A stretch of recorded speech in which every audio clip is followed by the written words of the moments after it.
Hola, bona tarda a tothom, benvinguts al CCCB i a aquesta primera edició de dibuixar històries, explicar l'evolució, o Sci Story, com la diem de carinyo.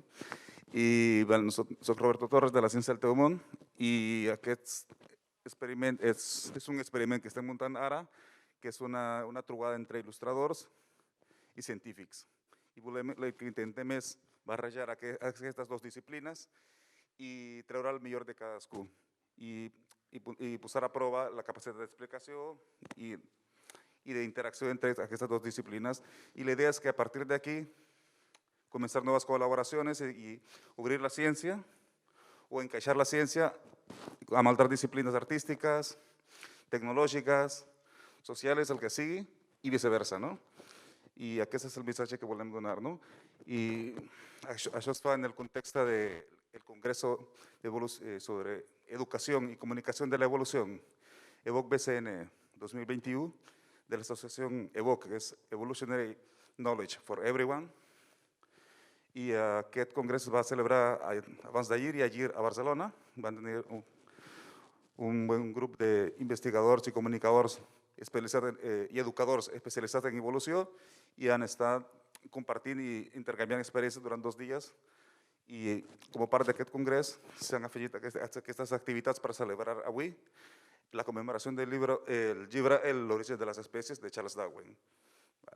Llavors, ara us presento primero a la Miriam. Comencemos con la investigadora. La Miriam Mirenciano, es investigadora del Instituto de Biología Evolutiva, del Laboratorio de Genómica Evolutiva Funcional, me lo conecta en inglés, Evolutionary Functional Genomics Lab. Es investigadora postdoctoral y trabaja en cómo los organismos se adaptan al ambiente, especialmente a elementos transponibles. Y, no, estoy haciendo spoiler, ¿no? Y bueno, ya se explicará, es la Miriam Mirenciano, y aquí tenemos a Marcelo Videla, que es un gran ilustrador, Marcelo es diseñador gráfico y se especializa en ilustración desde fa 20 anys. Es un gran seguidor del fanzine también y promotor del fanzine y de la cultura pop a través de los recursos gráficos. Y bueno, us deixo amb ells i començarà la Miriam a explicar-vos. Doncs, em sentiu bé? Sí. Primer de tot, volia agrair als organitzadors per donar-nos l'oportunitat als científics i científiques de formar part d'aquest experiment, com ha dit ell, i si no us importa canviaré al castellà perquè així ens podrem comunicar millor. Doncs, como ha dicho Roberto, yo soy investigadora postdoctoral en el laboratorio de... Mira, me ha pasado lo mismo. De Genómica Evolutiva y Funcional del Instituto de Biología Evolutiva aquí en Barcelona. Trabajo como investigadora postdoctoral y mi investigación se centra en cómo los organismos se adaptan al ambiente, ¿vale? Básicamente lo que nosotros llamamos genómica de la adaptación, ¿vale? No sé si a algunos de vosotros seguramente os suena la palabra genoma, qué son los genes, ¿no? Pues para los que a lo mejor os suena más vagamente, el genoma es el conjunto de genes y todo el mundo, todos los organismos vivos tienen este genoma en sus células. Y este genoma viene a ser como el libro de instrucciones de cada uno de nosotros, de todos los organismos. Y se representa, normalmente se representa con 4 letras, con 4 moléculas, ¿vale? Que se representan con las letras A, C, T y G. Y lo importante del genoma es su secuencia, el orden en que estas moléculas, en que estas letras están puestas una detrás de la otra, ¿vale? Entonces, cualquier modificación de esta secuencia, ya sea que quitamos una de estas moléculas, añadimos otra, las intercambiamos de sitio, quitamos trozos grandes o ponemos trozos pequeños, todas las modificaciones que os podáis imaginar son lo que llamamos las mutaciones, ¿vale? Por lo tanto, una mutación no deja de ser un cambio en el genoma. Y estos cambios son los que generan la diversidad que vemos en todos los organismos, incluso entre individuos de una misma especie. ¿Vale? Entonces, nosotros intentamos averiguar cuál es el efecto de estas mutaciones. ¿Por qué? Porque las mutaciones pueden tener varios efectos. No tener ninguno, es decir, ser mutaciones que le llamamos neutras, que no generan ningún tipo de característica. Ser beneficiosas, ¿vale? Es decir, que confieran algún carácter adaptativo en algunas circunstancias determinadas, o que sean deleterias o malas, ¿no? Que sean perjudiciales. Por ejemplo, hay mutaciones, como sabréis, que pueden generar enfermedades. Por lo tanto, estas mutaciones serían las que son deleterias. Así que en el laboratorio en el que trabajo, lo que intentamos es averiguar cuáles de estas mutaciones son las buenas, las adaptativas, ¿vale? Intentar descifrar cuáles son estas regiones del genoma que son las que confieren adaptación en un ambiente determinado, ¿vale? Por lo tanto, es eso, estudiamos la genómica de la adaptación, ¿vale? Entonces, tampoco quiero ir muy rápido. Como os he dicho, hay mutaciones que pueden ser buenas, malas o neutras. Y esto depende del ambiente en el que nos encontremos. Como un ejemplo así bastante claro podría ser el tono de piel. Sabemos que aquí hay muchos tonos de piel diferentes en esta sala y en el mundo. Entonces, por ejemplo, tener la piel más oscura en regiones donde hay mucha radiación solar es beneficioso porque nos protege, ¿no?, de esta radiación, ¿no? En cambio, tener la piel más oscura en regiones donde no hay tanta radiación solar puede ser perjudicial porque no nos deja absorber toda la luz solar necesaria para sintetizar vitamina D, que es buena, entre otras cosas, para los huesos, ¿vale? Entonces, para que veáis un poco cómo hay esta interacción entre mutaciones y ambiente, ¿no? Que la función o el efecto de la mutación depende del ambiente en el que se encuentre. En este caso, hemos visto que la mutación, bueno, la variante, ¿no?, que provoca que haya la piel oscura, pues es beneficioso en unas zonas, digamos, del planeta, pero en cambio en otras pues no lo sería tanto. ¿Vale? Entonces, no sé si Marcelo quieres comentar un poco. Bueno, básicamente, bueno, el genoma es cómo se representa, ¿sí? Es lo que quiero como, porque lo que conversábamos también era que generalmente en términos científicos a veces es complicado llegar a la imagen de algo de que gente común y corriente no entienda. Por tanto, en esta parte...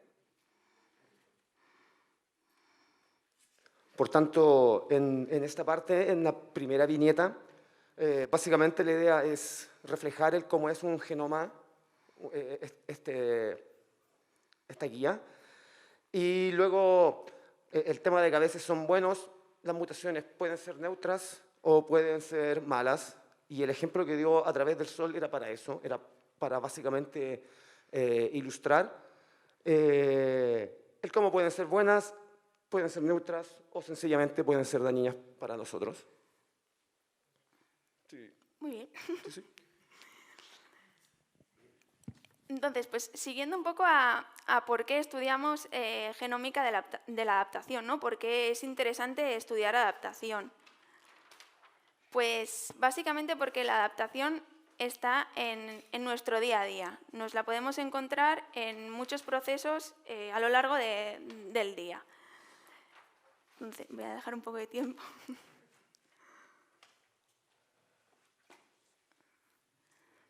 Vale, entonces, como ejemplos de adaptaciones que seguro que todos vosotros conocéis y vosotras, pues podría ser el cambio climático, ¿no?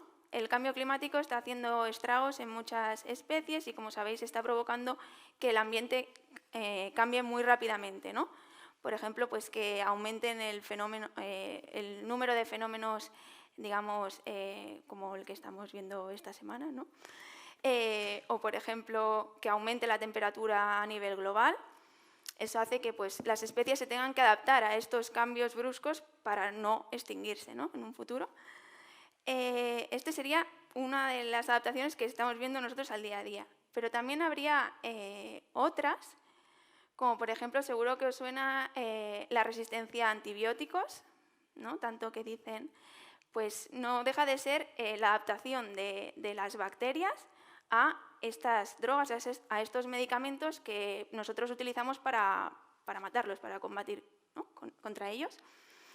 ¿Qué pasa? Estas bacterias, con la exposición, hay veces que alguna de ellas pues, tenía alguna mutación que hacía que fuera resistente a este medicamento. Por lo tanto, obviamente, esta bacteria va a sobrevivir y no la vamos a matar y, por lo tanto, seguiremos teniendo la infección, ¿vale? Por eso es otra de las cosas que vemos un proceso adaptativo en el día a día.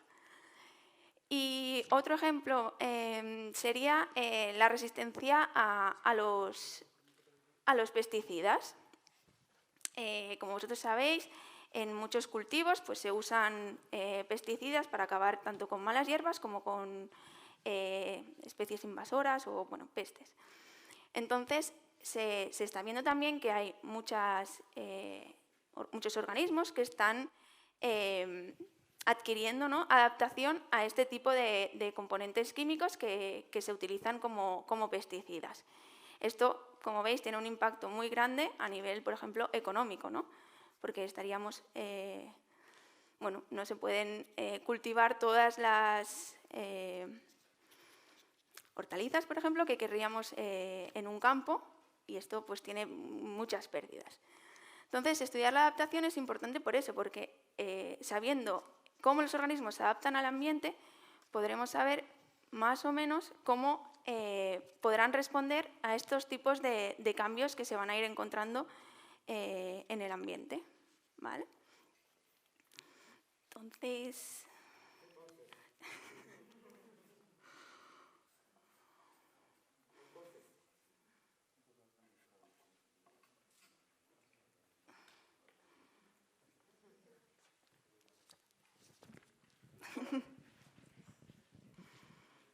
Gracias.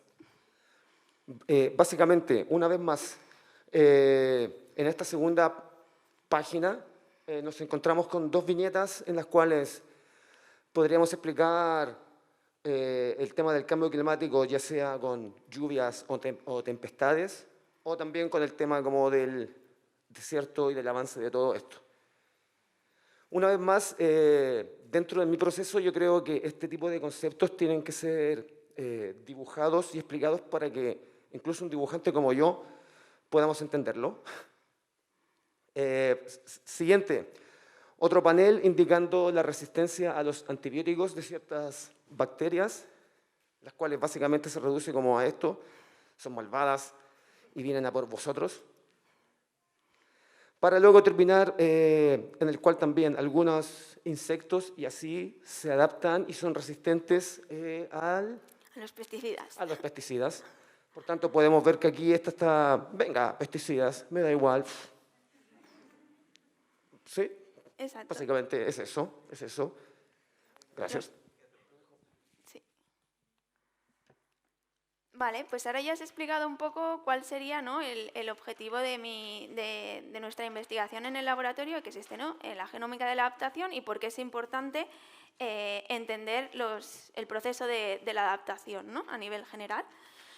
Y ahora en las siguientes páginas o en el siguiente rato me gustaría hablar de con qué, digamos, estudio, ¿no?, esto, en qué organismo, modelo, yo estudio la adaptación.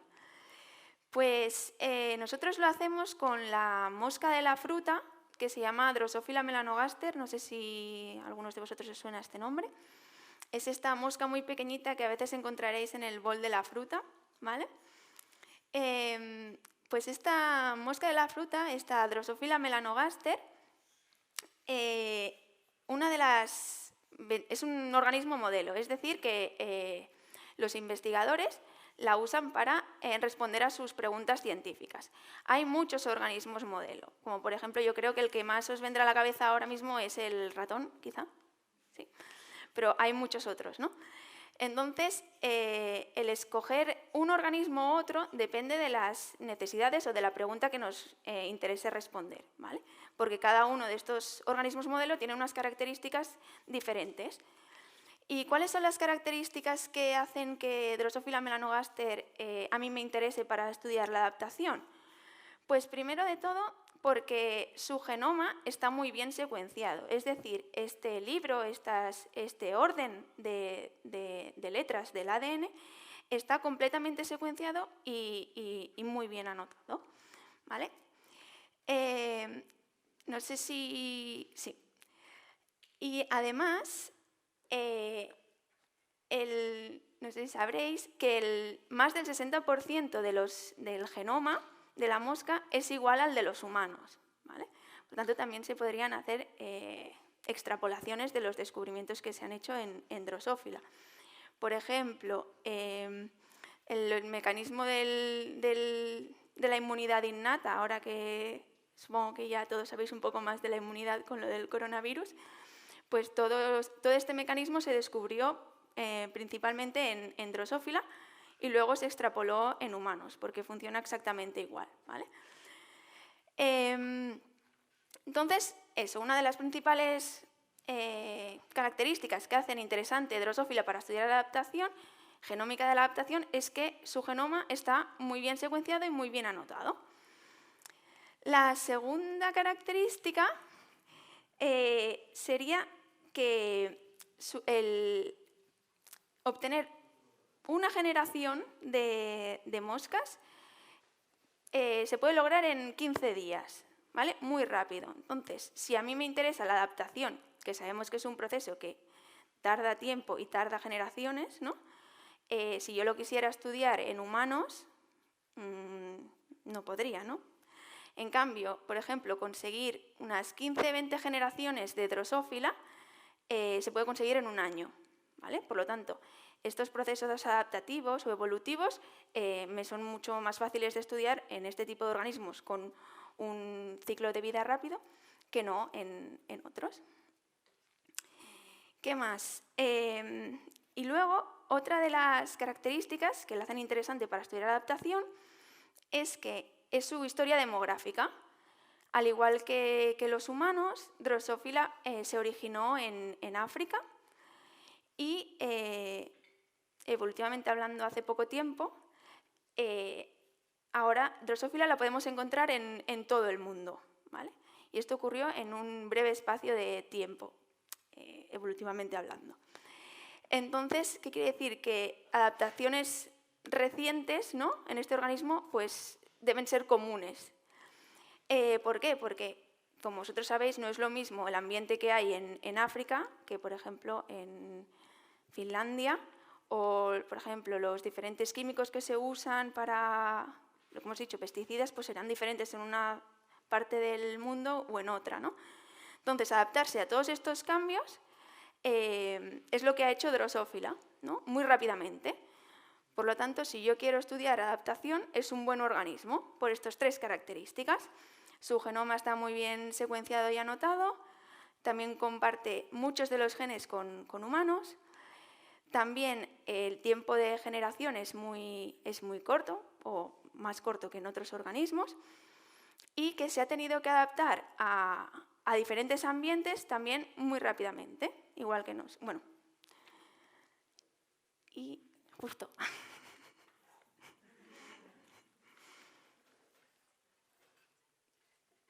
Ah, sí.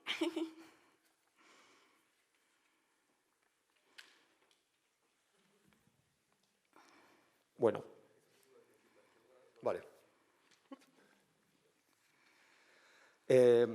Una vez más, seguimos con la explicación en este tercer panel. En la primera viñeta, bueno, nos encontramos con la figura de la mosca de la fruta, que yo hoy me enteré, y tras estudiar esto, de que no es la típica mosca negra, sino que es blanca.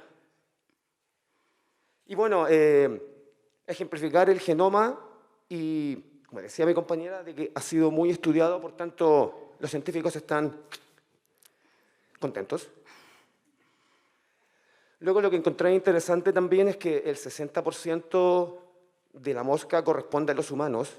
Por tanto, encontrarse con una mosca con cabeza humana ya no es algo tanto de la ciencia ficción.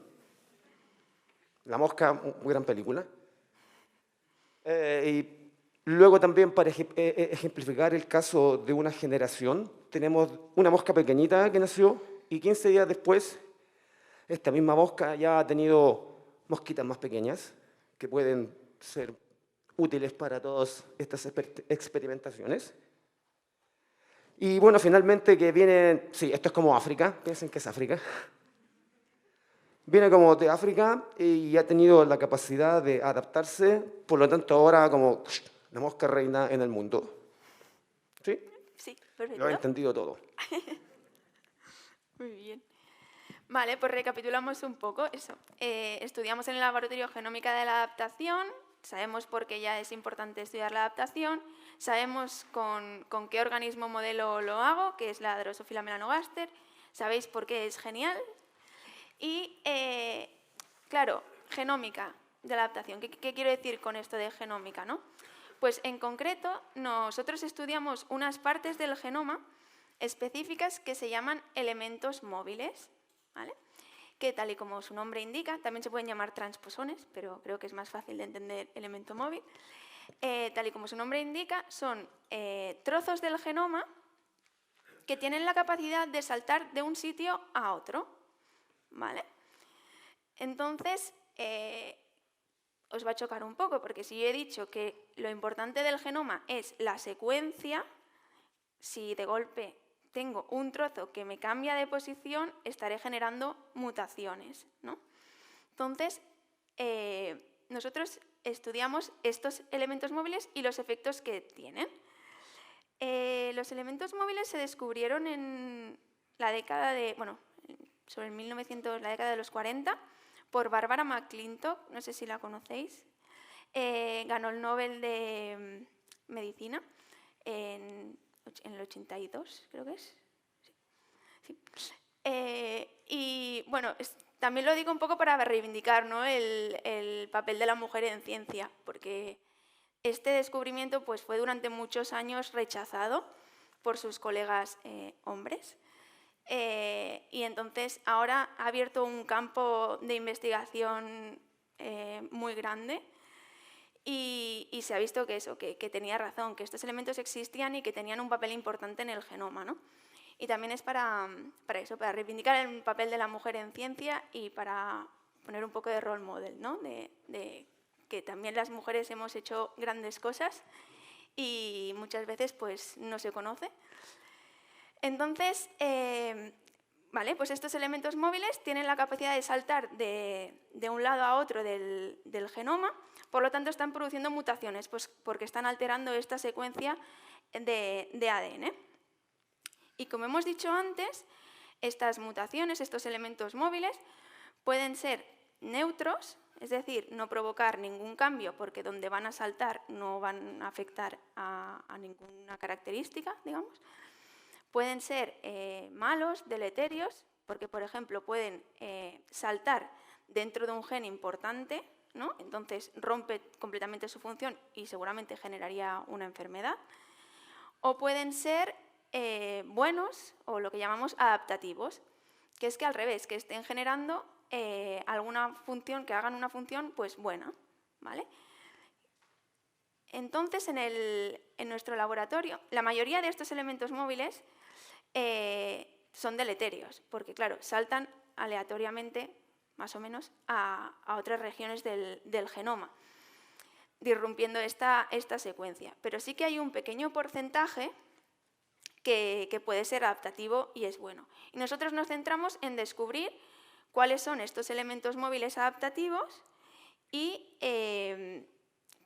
cómo hacen para ser adaptativos, ¿vale? Sí. Cuarto panel.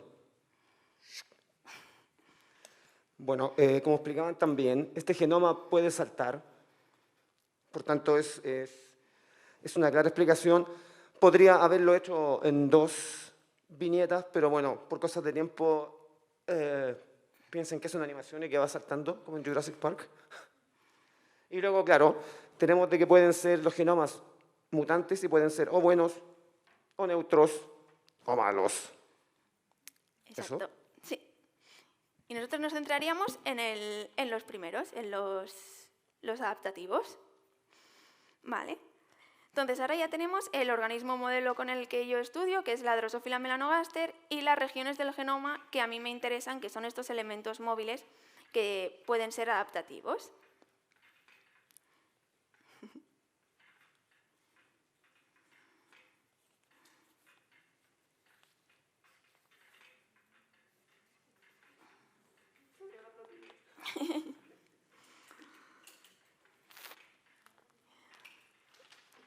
Vale, y ahora para acabar, os explicaré pues, cómo estudiamos el que sean adaptativos o no y investigamos pues, cuál es su papel, ¿no?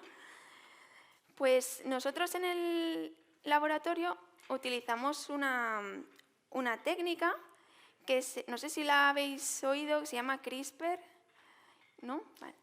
Pues es una técnica de edición genómica, edición, cortar, pegar, modificar, ¿vale? Del genoma, ¿vale? Es decir, esta técnica lo que me permite es casi hacer con el ADN lo que yo quiera, ¿vale? Lo bueno de esta técnica es que es muy precisa, ¿vale? Nunca antes una técnica de edición genética había sido tan precisa. Ahora yo le puedo puedo hacer que se modifique exactamente la parte del genoma que yo quiero mediante esta técnica, ¿vale? De hecho, 2 mujeres recibieron el premio Nobel en 2020 por las implicaciones de la técnica CRISPR en edición genómica. Entonces, ¿qué hacemos en el laboratorio? Para yo saber la función de una mutación, de un elemento móvil, lo que necesito es comparar, ¿no?, moscas que lo tengan con moscas que no lo tengan para ver cuál es la diferencia y así poder interpretar cuál es su función. Pero ¿cómo puedo hacer para quitar un elemento móvil del genoma, ¿no? Pues gracias a esta técnica CRISPR, que actúa como si fueran unas tijeras moleculares, lo que haría sería cortar la región donde este elemento móvil está insertado, y lo que haría sería comparar las moscas que lo tienen con las que no lo tienen. ¿Y cómo hacemos esto? Pues os lo imagináis como unas tijeras, pero en realidad lo que es en un tubo hacemos una mezcla de la proteína que actúa como tijeras, un trocito de ARN que le llamamos guía, que es complementario al trozo donde yo quiero cortar para guiar a estas tijeras y decirle, yo quiero cortar exactamente aquí.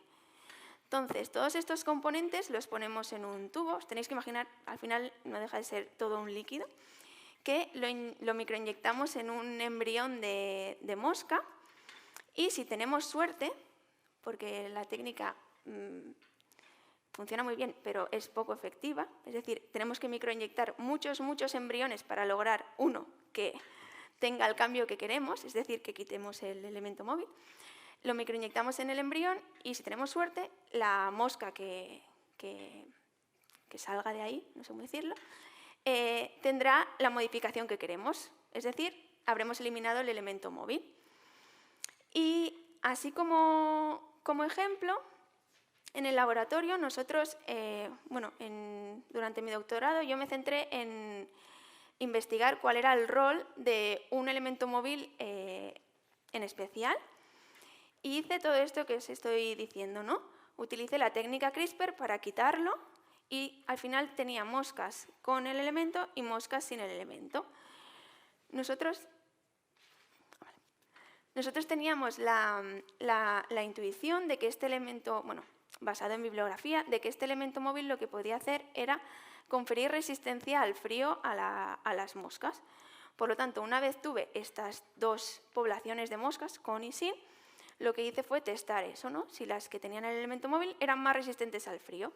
Y lo que hice pues, fue un experimento que le llamamos de cold shock, de choque de frío. Y básicamente fue ponerlas en la nevera y mirar cuántas de ellas sobrevivían, ¿vale? Entonces, tal y como esperábamos, las moscas que tenían el elemento eran más resistentes al frío que las que no lo tenían. Por lo tanto, pudimos confirmar que ese elemento móvil era el responsable de esa característica, ¿no? de conferir resistencia al frío. Y por lo tanto, también demostramos que ese elemento móvil era adaptativo. Y sí, entonces, esto sería básicamente pues, lo que yo hacía y hago en el laboratorio, ¿no? Que es de partir de una mutación candidata e intentar descubrir cuál es su función mediante este tipo de experimentos, ¿no? Usando estas técnicas de edición genómica para eliminarlos y acabar haciendo experimentos para ver qué pasa. Vale.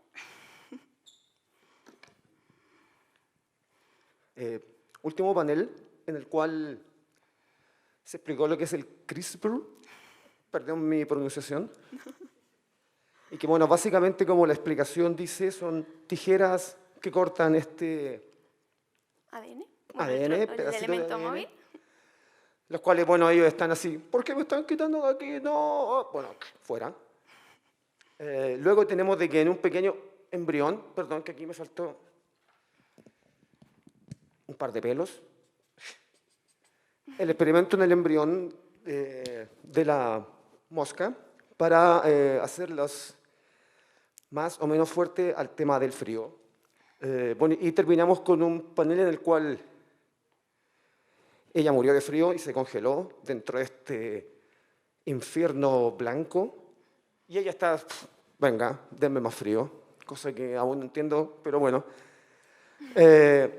Y hay menos 10 o menos, no sé cuántos grados menos pueden ser, pero Sí, sí, han logrado construir un iglú también para protegerse, pero bueno, pobre, no lo logró. Exacto. Sí. Muy bien. Gracias. Pues esto sería todo. Y si tenéis preguntas. Sí, si tenía alguna pregunta para la científica o el ilustrador, tenemos tiempo para 1 o 2 preguntas máximo. ¿Alguna pregunta? ¿No hay preguntas? Entonces, queda todo muy claro. Gracias.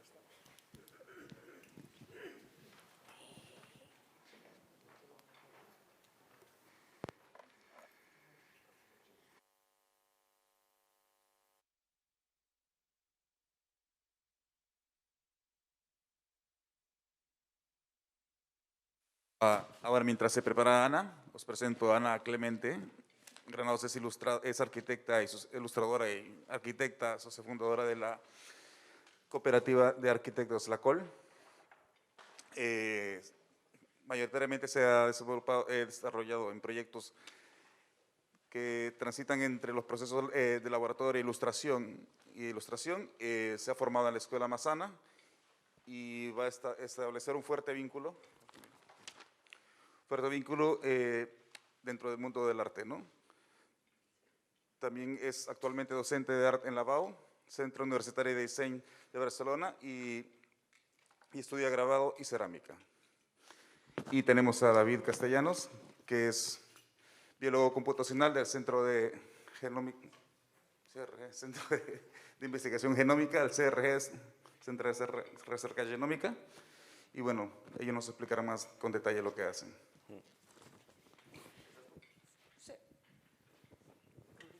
Sí. Vale, doncs, català o castellà? Què prefereixes? Com tu vulguis. Vale. Doncs, bueno, jo sóc l'Anna i, com bé deien, doncs... Sí.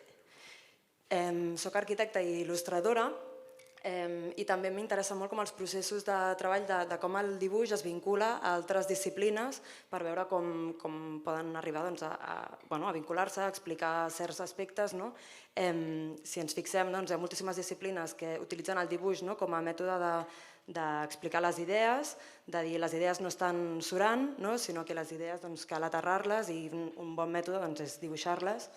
I d'aquesta manera podem començar a parlar a partir d'aquest llenguatge que és comú a tothom. I bueno, esta soy yo i ara el David ens explica una mica què fa. I jo soc el David, soc, com ha dit el Roberto, biòleg computacional. Això vol dir que... O sigui, el treball de la Míriam m'ha anat molt bé com a introducció, perquè ja s'ha explicat molts conceptes. I el meu treball del dia a dia jo diria que és per la gent que no coneix la ciència, pot semblar molt més avorrit, perquè jo no treballo a un laboratori o no vaig a fer exploracions a la selva, sinó que jo treballo envoltat d'ordinadors tot el dia. I no només d'ordinadors com els que vosaltres esteu acostumats a treballar, làptops o torres. Jo per fer el meu treball necessito el que nosaltres li diem clústers, que són una pila d'ordinadors amuntegats en sales potser com aquesta, tota plena d'ordinadors. Això és perquè us feu una idea de la magnitud de dades que utilitzem nosaltres, els biòlegs computacionals, per fer-nos preguntes i respondre a preguntes. O sigui, en aquest sentit, som dos investigadors que molt propers, potser, a les preguntes, però en el dia a dia, en la forma de treballar, és força diferent. I com deia la Míriam, normalment els biòlegs evolutius classifiquen les mutacions en 3 grans grups. Les indiferents o neutres, que no tenen cap efecte a l'organisme, les mutacions beneficioses, que són adaptatives, que aquestes serien les que confereixen una adaptació a l'ambient, i després estan la gran majoria, que té sentit que moltes d'elles, si tu tens una mutació que acaba ocorreguent a una regió important, que són els gens, doncs la majoria d'aquestes mutacions són dolentes.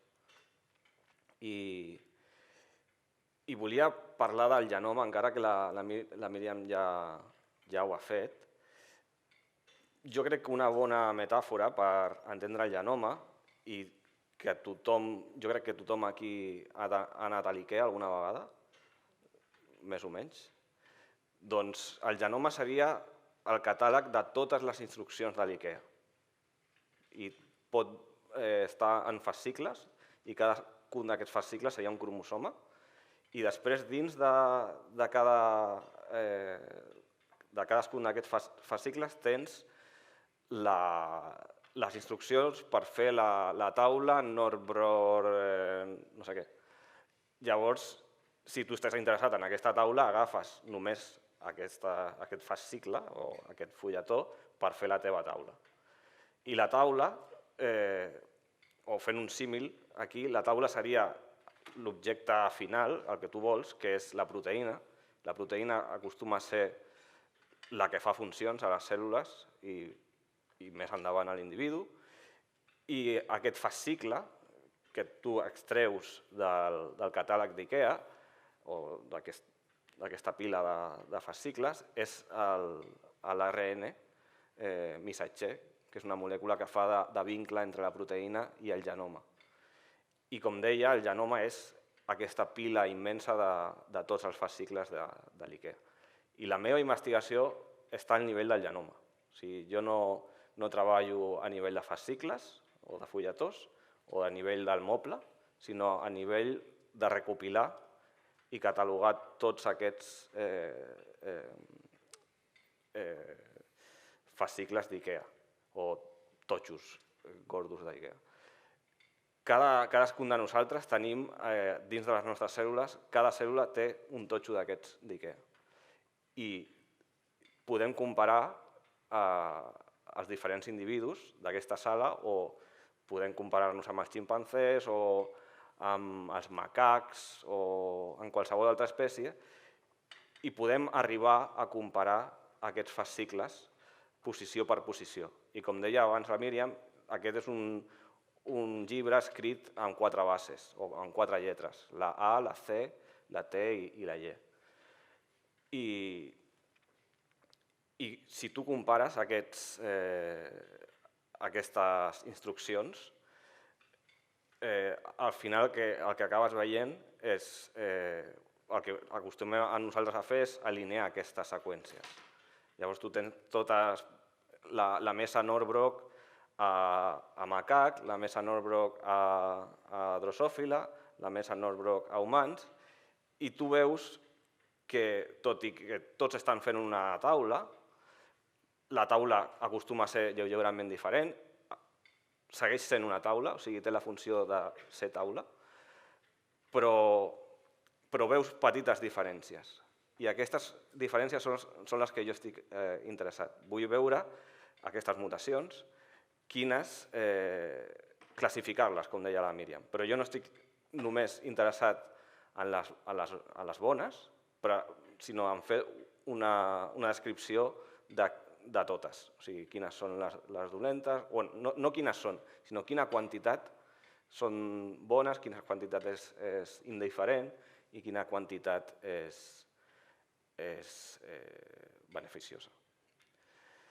I com deia, per fer això fem servir molts ordinadors, però també no només amb ordinadors fem això. El que també utilitzem és la teoria de l'evolució de Darwin. I potser tots vosaltres de Darwin, si heu de fer un dibuix de Darwin o el que Darwin va fer, segurament el 99% de vosaltres el que dibuixareu serà un arbre. Un arbre on les diferents espècies es van relacionant unes amb altres. I són aquests arbres els que nosaltres obtenim quan comparem individus d'una mateixa espècie o entre espècies. I aquest arbre, d'alguna forma, conté tota la informació evolutiva.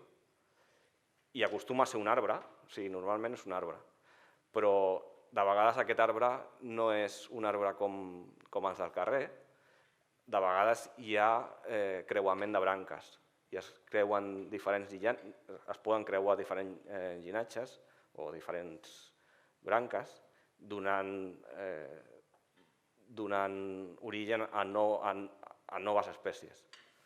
Això, per exemple, és el que va passar aquí, ara que estem al CCCB amb l'exposició de la Lynn Margulis.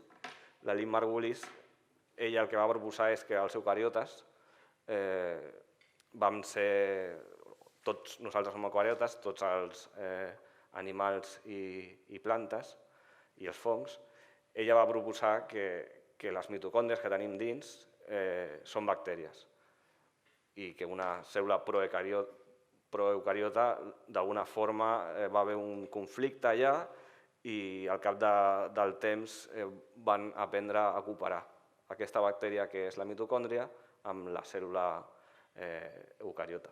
Això és un exemple de creuament de dues branques, però en aquest cas va ser un event importantíssim per la vida a la Terra, perquè va possibilitar crear tota la resta de complexitat que nosaltres observem ara. El mateix va passar amb els cloroplasts i les plantes. Llavors, recapitulant una miqueta, per veure com... També us volia explicar una mica com ha funcionat això. O sigui, vosaltres ara veieu el dibuix, nosaltres hem tingut 2 hores per parlar. No ens coneixíem de res. No ens coneixíem de res. Això és el que nosaltres hem cregut. O sigui, no hem treballat més sobre les idees que ens hem presentat al principi. O sigui, això és el que hem cregut que era el que havien de dir. ha sigut divertit perquè, clar, i el llenguatge científic, doncs al final jo tampoc no estic com molt acostumada, no? I anàvem com intentant buscar símils de certes coses per intentar entendre, no? I per exemple, tot aquest tema de l'IKEA, no? Amb el catàleg, o bé les instruccions, o ja el producte final, no? Doncs entendre que el David, no? Doncs ell està com a la secció catàleg, no? El gran catàleg de l'IKEA, doncs ha sigut com bastant il·lustratiu. I després potser podríem aprofitar el tema aquest de l'arbre per explicar això que també que em deies de les mutacions, perquè tu deies això de l'arbre, però també té com un sentit a l'hora de per què l'hem il·lustrat, aquest arbre, i com el podem fer servir, diguéssim. O sigui, el poder de l'arbre no és merament il·lustratiu. O sigui, l'arbre realment, d'aquest arbre podem extreure moltes conclusions evolutives. Per què? Perquè aquí tenim un arbre, podríem pensar que aquest és l'arbre que nosaltres podem obtenir ara si seqüenciem el genoma de tots nosaltres i el comparem l'uns amb els altres.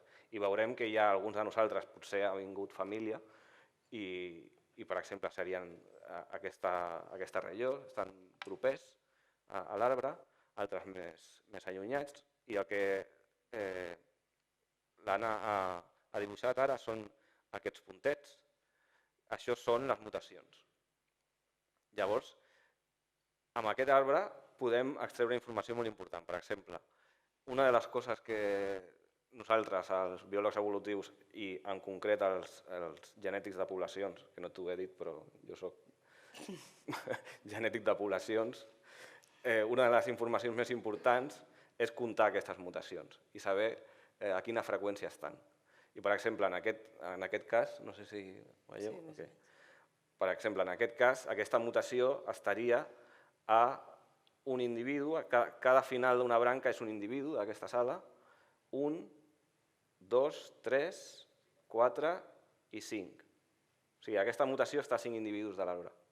I això ho pots fer amb totes les mutacions de l'arbre. I què acabes obtenint? Acabes obtenint un histograma de freqüència.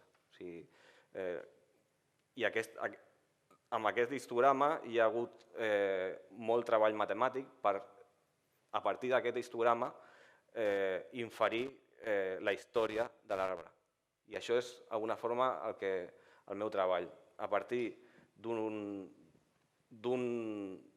comparació de diferents genomes, construir un arbre i amb la teoria matemàtica que tenim, inferir com les diferents mutacions o els diferents individus han anat evolucionant i han anat augmentant en número o disminuint, i aquesta és la idea. O sigui, jo crec que l'important d'aquest dibuix és que la idea de l'arbre de Darwin és molt potent. O sigui, la utilitzem cada dia. O sigui, no és només una cosa que ell va dibuixar i per relacionar espècies, sinó que ho pots implementar a molts nivells dins de la biologia.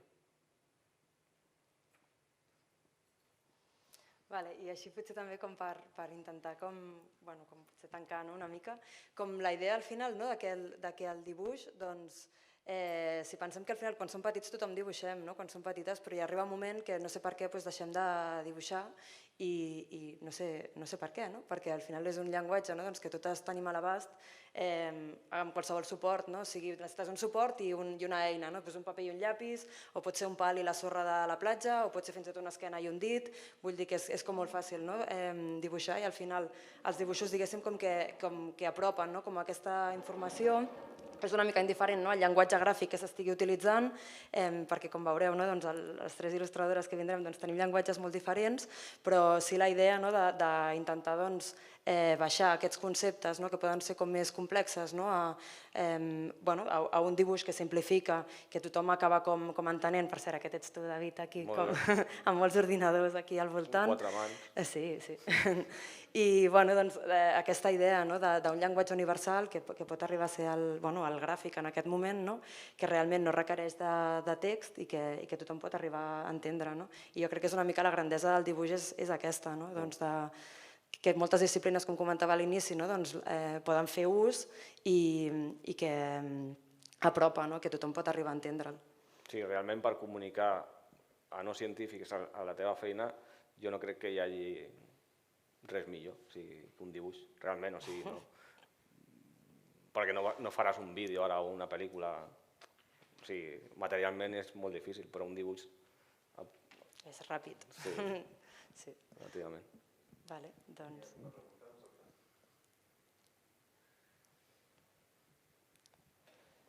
Doncs ja està. Vale, fantàstic.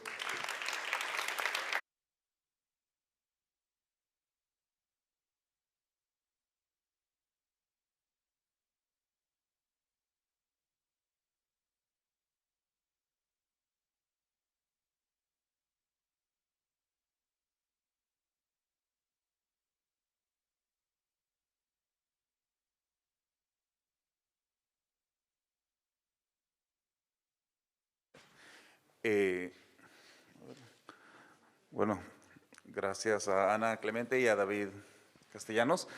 I efectivament, com el David ho ha explicat, sí, aclariment calia fer-lo. Ningú dels il·lustradors i dels investigadors de cas coneixia. Va ser un procés de 2 hores, es van conèixer, van entendre com feien, es van distribuir la feina, vam establir en 2 hores, vam establir la dinàmica de treball i la dinàmica de presentació. Llavors ha estat jo crec que ha estat superproductiu i aquesta era la idea, no? De simplificar la informació, d'intentar ser el menys complex, perquè a vegades som més complex del que cal. És ser simple, senzill, i intentar d'entendre l'altre, no? O posar-te en la pell de l'altre i saber i intercanviar aquest coneixement, aquests inputs i no intentar massa, no? Gràcies.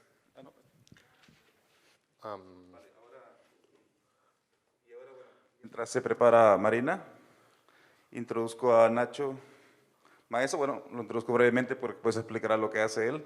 Nacho Maeso es Ignacio Maeso o Nacho.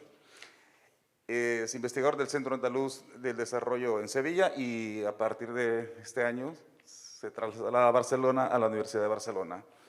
Y Marina es ilustradora, se maneja mucho en el mundo del cómic y el cómic fantástico. Y bueno, ellos explicarán mejor que yo. Bueno, hola a todos. Como ha dicho Roberto, soy Nacho y bueno, como mi compañera Miriam y David también estudio la evolución. Lo primero que quería decir es que muchas veces parece que la investigación que hacemos en los laboratorios y tal, pues un poco como labor personalizada de una persona y tal, pero no es así. O sea, normalmente es un trabajo de equipo. O sea, que yo vengo aquí en representación del equipo que yo coordino, pero que el trabajo que hacemos en realidad lo hace María José López, Manu Fernández y David Ricote, que trabajan conmigo en el laboratorio y que también se vendrán ahora a Barcelona. Y bueno, también queríamos representar un poco que esto es como un evento co-creativo en el que por un lado estoy yo y por otro lado está también aquí Marina, que nos acabamos de conocer hoy en un encuentro que nos había producido antes. Y en parte eso ya también dice un poco el tipo de cosas que investigamos, porque en evolución, la evolución lo que vemos es cómo los seres vivos y la vida en general en su conjunto ha cambiado a lo largo de la historia de la Tierra, a lo largo del tiempo, ¿no? Y en ese proceso evolutivo lo que a nosotros nos interesa es un poco cómo se originan esos cambios. Ya tanto Miriam como David han hablado de las mutaciones y cambios que producen estas mutaciones, pero al margen de que se originen por mutaciones, podemos pensar en muchos tipos de cambios a muchos niveles, ¿no? Porque en el origen de los cambios, lo que nosotros vemos en el laboratorio es que hay muchas veces que se producen encuentros completamente inesperados. ¿A qué me refiero con esto? O sea, lo podemos pensar también a un nivel ecosistémico, cómo cambia un ecosistema. Un ecosistema cambia porque a veces puede llegar una especie nueva, exótica, que no estaba allí, y entonces se producen nuevas interacciones entre el ecosistema y la especie.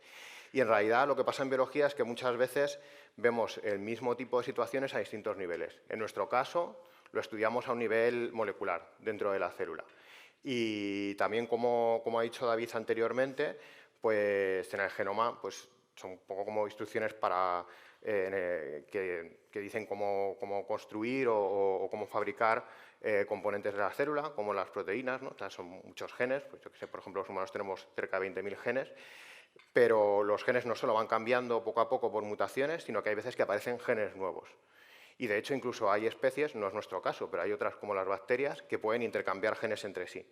Entonces, en esos casos, lo que está pasando es que está llegando una entidad nueva, una estructura biológica nueva, a un sitio donde no había estado antes y con el que no había interaccionado antes, y esa célula se encuentra, y las proteínas y los genes que llevan esa célula se encuentran con esta otra, ¿no? Entonces, esto es lo que llamamos un encuentro inesperado, y que muchas veces un cambio evolutivo empieza de esa manera, con un encuentro entre estructuras que no habían evolucionado antes.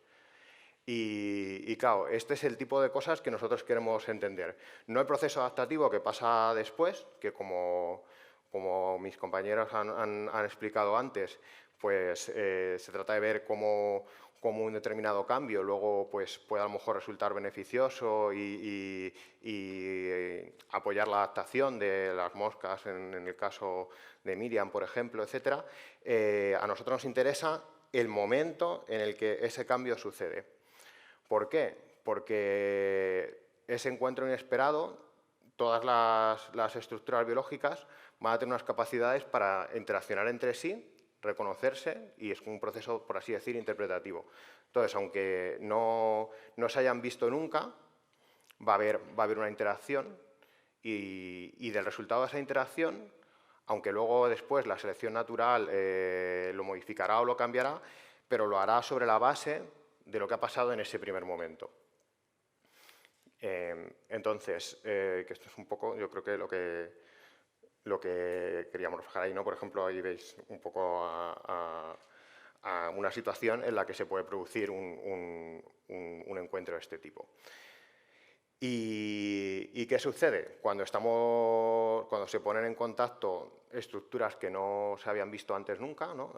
Proteínas que no se habían visto antes nunca, el resultado puede ser múltiple. Puede ser que sea positivo, también como antes han dicho mis compañeros, ¿no? y que esto sea compatible con la vida del organismo y siga para adelante. Puede ser que sea neutro, puede ser que no lo sea, pero si nos centramos solo en estudiar la diversidad de la vida como la tenemos ahora, solo vamos a ver aquellos casos que han ido bien, que han sido compatibles con la vida, ¿no? Todo lo demás, cada vez que se haya producido la llegada a un nuevo gen o el origen de un nuevo gen que no era positivo para el organismo, esos casos no podemos verlos. No podemos capturar el momento en el que ha aparecido. Solo podemos ver a posteriori aquellos que han ido bien e intentar reconstruir cómo ha pasado. De algún modo, entonces, si queremos capturar estos encuentros inesperados en el momento en el que se produce, para poder realmente identificarlos, tenemos que generarlos nosotros mismos en el laboratorio. Porque si no, como decía, solo podremos ver aquellos casos que han ido bien y que se han consolidado a lo largo de la evolución.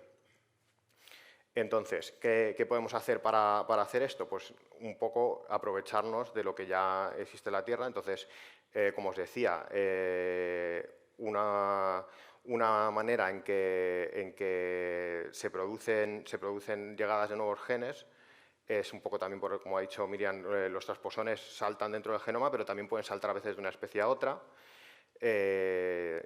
Entonces, de algún modo, nosotros lo que cogemos es genes de una especie, un poco como lo que habéis oído también a veces con los transgénicos, y los ponemos en el entorno de otra especie, y desde el punto de vista molecular vemos cómo interaccionan estos genes con los genes de la especie en la que lo hemos puesto en contacto. Y vemos si realmente son capaces de interpretarse entre sí. Y entonces, como es una situación controlada en el laboratorio, aunque esta interacción no fuese positiva, podríamos verlo. Un poco, por hacer un poco de pausa, si queréis, pues eso, tenemos un caso en el que se produce un encuentro Y todos esos encuentros pues, pueden dar lugar a distintos tipos de resultado, pero solo tenemos un porcentaje de ellos que podríamos ver y yo creo que me estoy dando cuenta que estoy yendo demasiado rápido, muchísimo, pero bueno, lo que tiene un poco el control del tiempo. En el caso en que lo hacemos de manera controlada, pues, como os decía, por ejemplo, cogemos nuestro sistema modelo fundamentalmente es el pez cebra, que lo podemos tener en el laboratorio y entonces podemos coger e introducir genes en el pez cebra de proteínas de mamíferos o de plantas. Entonces, el genoma del pez cebra nunca ha interaccionado antes con estos genes, porque vienen de otra especie completamente diferente. Y aún así, del mismo modo que cuando una nueva especie llega a un territorio que no es el suyo, va a encontrarse con muchas otras especies con las que no había interaccionado antes, va de todos modos tener una capacidad de interpretar lo que hay, aunque sea de algún modo una cierta improvisación. Pues, por ejemplo, un ejemplo que usamos a menudo es el de las cotorras, ¿no?, que han llegado aquí a Barcelona. Pues aquí se van a encontrar especies de plantas que nunca antes habían visto y se van a encontrar en edificios, costumbres y cosas con las que nunca antes habían interaccionado. Pero aunque les sean completamente extrañas, una cotorra va a tener una cierta preferencia, a lo mejor, por interaccionar con los frutos o las semillas de una planta y no va de repente, aunque esté en un ambiente extraño, empezar o sea, va a intentar buscar alimento en un coche, ¿no? Es algo que no tendría sentido. Pues creemos que desde el punto de vista de las proteínas en el genoma sucede un poco lo mismo. Entonces, en estos encuentros inesperados podemos ver con qué otros genes u otras proteínas esta proteína extraña prefiere interaccionar versus con cuáles no. Y eso es un poco lo que hacemos. Cogemos estos genes de humanos o de mamíferos y los ponemos en el entorno de las células de un pez y vemos qué es lo que sucede. Y como lo estamos mirando en el mismo momento, no importa que a lo mejor para la célula del pez este gen no produce unas interacciones que sean muy positivas y eso en evolución no se consolidaría y sería eliminado. Pero como lo hacemos de manera controlada en el laboratorio, aún así podemos capturar ese momento fundacional, ese momento primigenio en el que se acaba de producir. Y de esta manera, un poco que ahora yo creo que Marina hablemos un poco de cómo hemos ido elaborando un poco la idea, en lugar de ver solo un poco eso como la punta del iceberg, que sería solo aquello que la evolución ha filtrado y ha dejado pasar, podemos ver también todo aquello que pudo no haber funcionado, pero aún así ver qué pasa en el momento en que ese encuentro se produce, como cuando tú te encuentras por primera vez por la calle con una persona que no conocías y eso determina en gran medida lo que va a pasar después, porque un primer encuentro solo hay uno, es el momento en que se produce y eso es un poco como sienta las bases de lo que pasará después. Y bueno, doy un poco paso a Marina porque claro, igual yo creo que ya lo habéis ido viendo un poco, ¿no?, que el concepto es un poco abstracto y sobre todo como está referido a moléculas, a proteínas y tal, pues la verdad que hemos tenido como bastante debate sobre cómo representarlo y sobre todo cómo representar las ideas detrás de lo que queremos estudiar, ¿no? O sea, yo que sé, por ejemplo, el tema de algo que sucede de manera inesperada y que la célula o el genoma no esperaba encontrarse, ¿no? Sí, la verdad es que, bueno, seguramente a mis compañeras les ha pasado igual, que a mí me pasa que yo no estoy muy versada en el lenguaje científico y hay muchas cosas que son abstractas y que como persona fuera del colectivo, por así decirlo, no tengo una imaginería creada y me cuesta mucho visualizarlas. Entonces, a veces es difícil encontrar algunos símiles. Ana, por ejemplo, han tenido una idea muy interesante, que es hacer lo del catálogo del IKEA, que es algo que todo el mundo conoce, es muy fácil reconocible y fácil de plasmar. Entonces, en nuestro caso sí que había ideas un poco más abstractas, por ejemplo, el hecho de el momento en el que se conocen, ¿no? Que lo típico que te hacen, dibuja la música, ¿cómo dibujas la música? Son conceptos muy abstractos y complicados de hacer y con una sola imagen es complicada. Entonces, a nosotros hemos pensado que la idea así graciosa era que es molécula, ¿verdad? ¿Lo digo bien? Sí. Pues que la molécula estuviese como en su casa, que es el ADN ahí tan pancha, y apareciese una molécula que no tiene totalmente aliena tanto en forma como tal, y se hiciese ese primer contacto, ¿no? Que también es algo que hemos tenido nosotros, porque como nos conocíamos, ya así un poco, bueno, hola. Y como de ese encuentro pues nacen distintas combinaciones que, bueno, lo que os ha comentado Ignacio, básicamente es eso. Es difícil a veces, a él se lo comentaba, que a la hora de dibujar este tipo de ideas es complicado, porque de hecho una cosa muy interesante que ha hecho Marcelo es hacerlo en viñetas. El cómic, como es un lenguaje secuencial, permite explicar cosas muy sencillas. Cuando haces solo una ilustración es complicado aglutinar toda la información en una sola imagen. Entonces, como por ejemplo también lo ha hecho Ana, hemos intentado crear una imagen un poco sobreexplicativa, pero que haga un poco de cadena de todo lo que estaba explicando, más o menos. Sí, yo creo que genial también, que exactamente un poco eso, sobre todo porque como estamos hablando de estructuras que no son visibles normalmente, o sea, podemos imaginar fácilmente pues eso, un caso de una interacción a un nivel macro que nosotros podemos ver con los ojos, pero pensar en las proteínas o en los genes es más complicado. Siendo un poco una metáfora, y que además no es que estemos cambiando las instrucciones para cómo es una pata de una mesa, es como si de repente incorporásemos un fascículo nuevo que añade patas nuevas que antes no estaban allí, o un mueble que no existía. Y entonces, ¿cómo dialoga esto con el resto del catálogo, ¿no? ¿Qué es lo que sucede, Sí, ahí? de hecho, nosotros cuando hemos estado preparando un poco lo que íbamos a hacer y tal, así hablando de los diferentes conceptos y tal, Ignacio ha tenido muy bien a decirme, sí, bueno, es como lo iceberg, y digo, hostia, esa imagen es muy potente porque es una imagen que se utiliza mucho para enseñar visualmente lo que se ve de lo que no se ve. Entonces ha sido como, obviamente vamos a usar la punta de un iceberg y lo que está debajo como para ejemplificar lo que él quería decir, ¿no? Que muchas de esas combinaciones nunca no se llegan a ver porque es algo que como no se ha desarrollado, pues no se puede investigar, ¿no? Y luego también el hecho, por ejemplo, esto ha sido en plan a lo rollo Pokémon, no sé si sois muy seguidores de Pokémon, pero siempre en la serie te salía como una sombra en plan, ¿qué Pokémon es? ¿No? Pues es un poco viene de ahí, ¿no? En plan, la silueta puede ser cualquier cosa, pero no sabes exactamente el qué, ¿no? Y yo creo que era una de las imágenes interesantes y potentes que había dentro de la explicación, porque es muy visual y es muy fácil de entender. Que eso es lo guay de hacer este tipo de cosas conjuntas, que los conceptos que a lo mejor son más complicados de entender para la gente más a pie, el dibujo permite simplificarlo de una forma que es más entendible para todos. Sí. Y bueno, eso hay que pensar que toda la diversidad de lo que vemos en realidad es una minúscula parte con las variaciones que se han producido y que nunca llegamos a ver porque no prosperan, ¿no? O sea, si cuando comparas las poblaciones de moscas, que una tiene un tipo de mutación y otra, pero son poblaciones existentes, que están ahí, que han podido sobrevivir. ¿Qué pasa con aquellas moscas en las que hubo un cambio y que nunca llegaremos a ver? Es por eso que lo intentamos hacer, reproducirlo en el laboratorio, y eso también es un poco lo que representa el iceberg, que lo que vemos hoy en día es solo aquello que ha sobrevivido.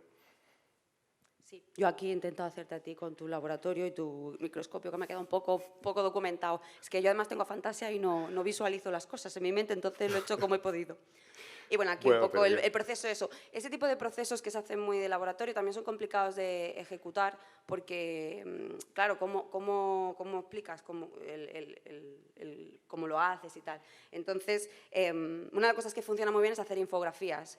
Por ejemplo, lo que ha hecho Marcelo antes, que era cuando le estaba inyectando creo que era larva, bueno, sí, es una larva, sí, ¿no? Eso es muy visual y se entiende muy fácilmente, pero cuando son cosas un poco más complejas, hacer flechas siempre va bien. Sí. Bueno, espero que os haya gustado. Sé. Creo que es muy interesante hacer estas cosas porque yo no tenía ni pajolera idea de esto y me ha parecido súper interesante. Yo la verdad tampoco. Y posiblemente se podría resolver mejor visualmente, ¿no? Pero yo creo que es muy interesante sobre todo el concepto de que las combinaciones pues, pueden ser buenas, pueden ser malas. Aquí esta pobrecita ha salido Frankenstein mal.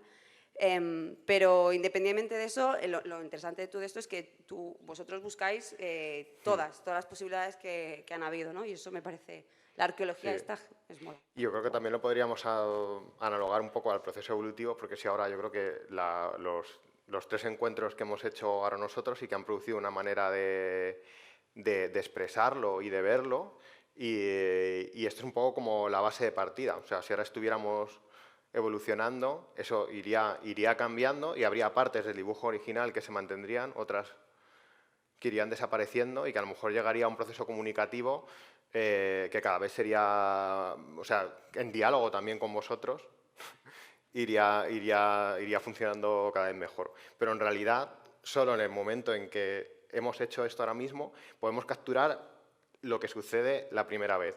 Si viniésemos dentro de 2 meses, después de haber seguido repitiendo esto 2 meses, y solo pudiéramos ver esa imagen, jamás sabríamos cuál es la primera ilustración que se ha producido. Yo creo que eso un poco simboliza lo que hacemos.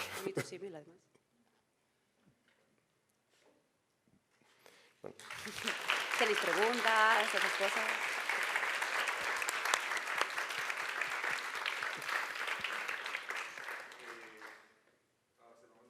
Preguntas técnicas.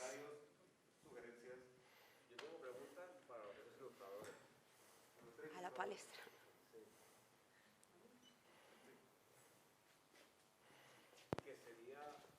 Hoy sí queréis subir, por cierto. ¿No?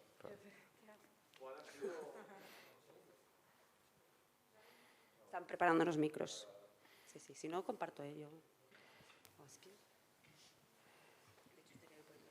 Hola. Que sería saber cuál ha sido el reto común.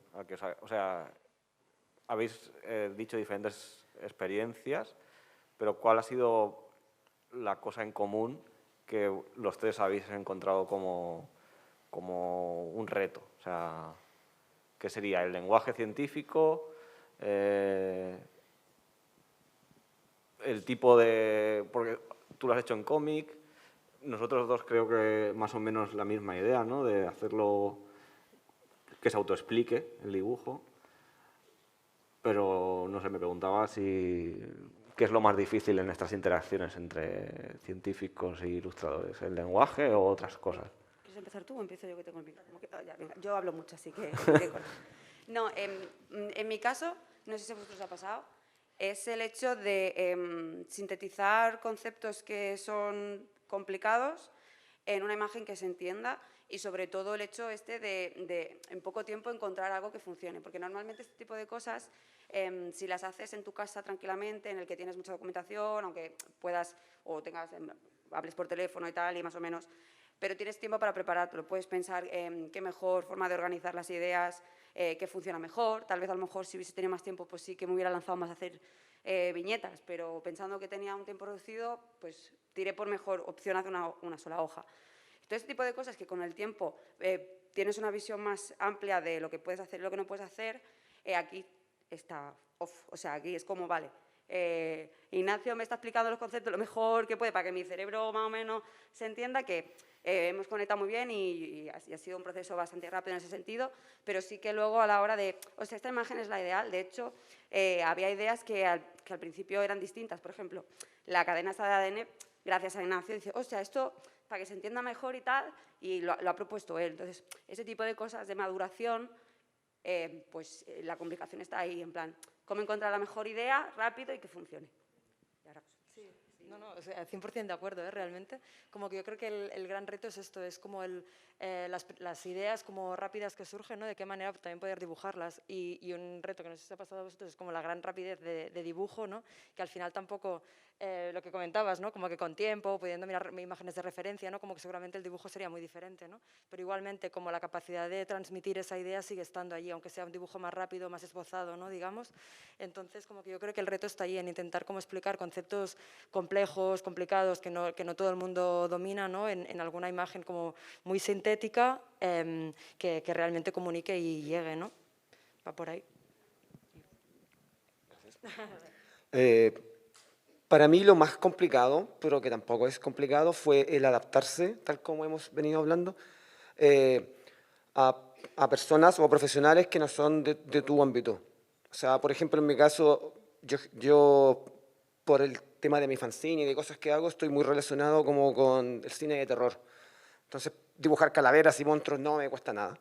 Pero claro, aquí no hay calaveras ni monstruos y por lo tanto, y como desde pequeño he recurrido al cómic y a la animación como una manera de expresar, es básicamente, en mi caso, es utilizar lo que tengo para poder explicar conceptos o términos que para el grueso de la gente o para el público que no es científico le sea sencillo.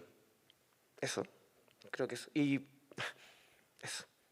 Luego voy a intentar ese cómic, le haré un mini cómic.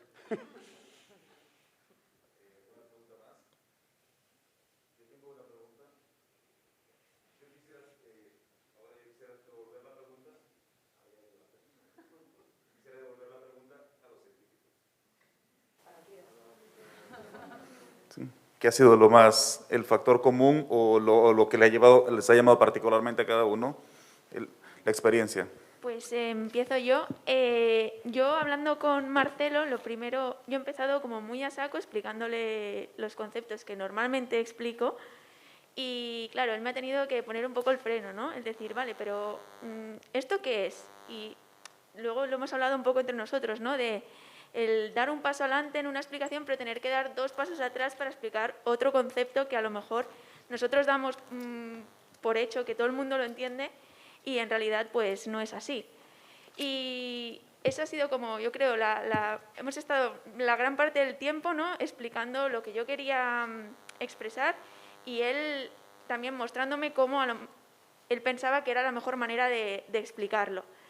Y a mí, por ejemplo, esta experiencia me ha gustado mucho porque nosotros, no sé, en los congresos siempre estamos acostumbrados a hacernos nosotros mismos las diapositivas y tener un soporte visual propio hecho por nosotros.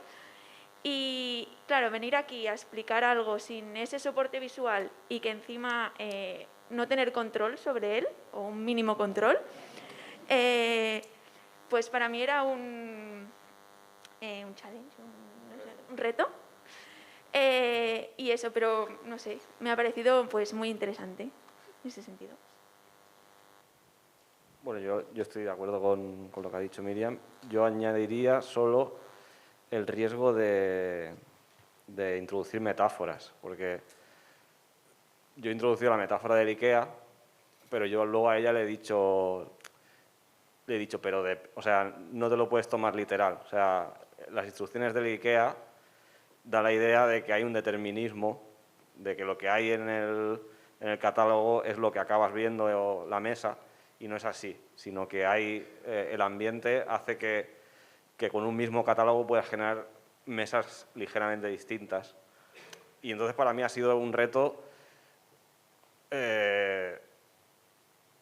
comunicar de forma sencilla lo que hago, pero por dentro había cosas que decía, no, esto no lo puedo hacer, porque es como me estoy deshonrando, o sea, porque sé que no es tan fácil.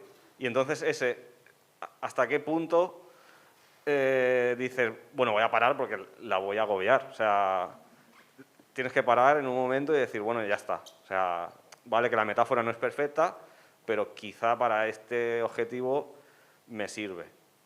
Pero también luego, bueno, ella lo sabe que he insistido mucho, ¿no?, que el catálogo de IKEA no es justo la realidad. Y bueno, ya está. Yo, bueno, no sé si funcionan los dos o bueno, no sé, los micros. En mi caso, una de las cosas que me ha costado y que no sé tampoco si he hecho bien o mal es a qué nivel de detalle llegas, ¿no? O sea, por ejemplo, ahora yo a posteriori me he dado cuenta de que sí que podría haber mencionado algo como de qué manera físicamente se hace, como se llama la inyección en embrión, porque nosotros en realidad también hacemos eso con los peces. Y la manera en que les metemos los genes de otras especies es inyectando. Pero a mí eso nunca, o sea, si hubiéramos tenido como 2 días más o ir viendo también el diálogo de los demás compañeros y compañeras, igual es una cosa que caes, pero a priori piensas que es un detalle como muy técnico que a lo mejor no ayuda o no es relevante y sin embargo a lo mejor pues pones más énfasis en otra cosa que no es la más útil visualmente. Y luego también es un poco, también siguiendo lo que dice David, que para cosas que no se ven a escala humana, que no ves si no estás usando un microscopio, que estás trabajando en el tubo de ensayo, etcétera, y que no son visibles, porque son realmente microscópicas, al final tienes mucha tendencia a usar metáforas para que todo el mundo pueda identificarse con ellas, pero claro, eso siempre es un poco peligroso, porque no deja de ser una metáfora. Y se abusa mucho también de la metáfora del libro y tal, pero es verdad que es muy útil, pero claro, realmente el libro da igual que lo estés viendo en una página web, que lo estés viendo en formato físico, en papel o tal, mientras que en este caso no, hay que pensar que el libro es el ADN, es una molécula que ocupa su espacio tridimensional dentro de la célula y que tiene una forma y que puede interaccionar de una manera u otra con quien supuestamente la lee, ¿no? O sea, y que además eso va cambiando, ¿no? O sea, quizás sería más a lo mejor como una partitura que podrías tocar no siempre con los mismos instrumentos, no siempre al mismo ritmo, no siempre de la misma manera, y que casi que la propia partitura estaría presente físicamente en el sitio, no sería simplemente una cosa en papel que se lee, ¿no? Y yo creo que es eso, que es complicado dar realidad visual. Cuando trabajas con especies y ecosistemas y tal, yo creo que es más fácil verlo, pero el nivel molecular yo lo encuentro muy complicado. Pero por otro lado, el diálogo a mí me ha resultado como muy, muy espontáneo y muy fácil, y es verdad que eso, que por ejemplo pues lo del iceberg nos ha ayudado mucho. No sé, a mí me parece muy interesante.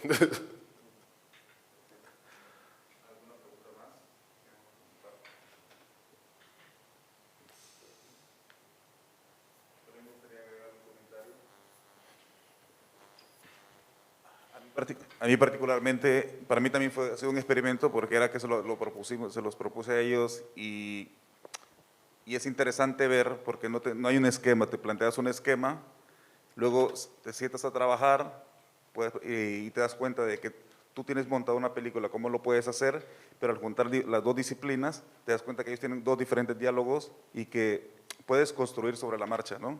Que a veces es mejor estar seguro que lo que quería era una interacción positiva entre ellos y que los dos aprendieran de sí.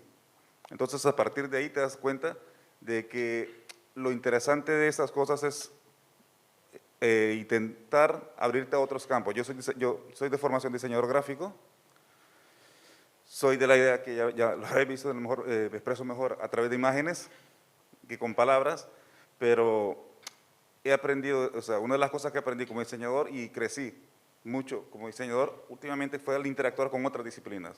Y por eso invito también, cuando te sales del mundillo, ya sea del científico, del mundillo científico, y empiezas a colaborar con otras disciplinas o como diseñadores, a veces cometemos el error de manejarnos en los mismos ambientes, ¿no? En ilustración, ¿sabes? La cartelería, y al final la diversidad es interesante, nos estamos perdiendo la disciplina. Yo he aprendido, por ejemplo, de los científicos, unos procesos creativos o procesos de trabajo que a nivel creativo funcionan mucho, o el trabajo de investigación o la observación. Por eso este experimento es para animar a los colectivos, animaros a vosotros también a explorar, a acercarse a otras personas, a otras disciplinas, en este caso la ciencia. Yo trabajo con científicos, y que sea como un punto de partida y que lo plantees también, que hay otros mundos, ¿no? Aparte de ya los establecidos por el mundillo de la comunicación gráfica o por la academia, otras colaboraciones aparte de las que se te establecen en la academia científica. Pues, si no tenéis algún comentario, alguna pregunta, una sugerencia también, pues un aplauso para los artistas y para los científicos.